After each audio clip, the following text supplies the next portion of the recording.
kayang matutunan, pwedeng pagkakitaan.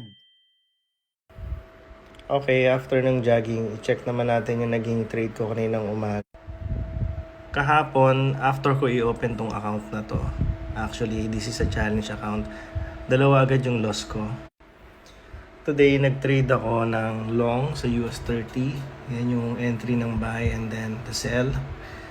And that's the profit.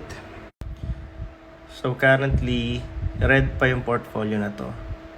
And sobrang liit pa lang nung damage.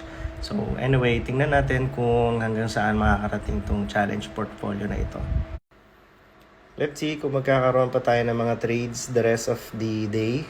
And update lang tayo dito. So for now, pakainin ko muna tong mga isda na to. Baka nagugutom na eh.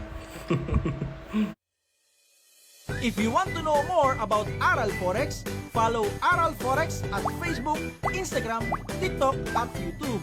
Laging tandaan, sa Aral Forex, kayang matutunan, pwedeng pagkakitaan.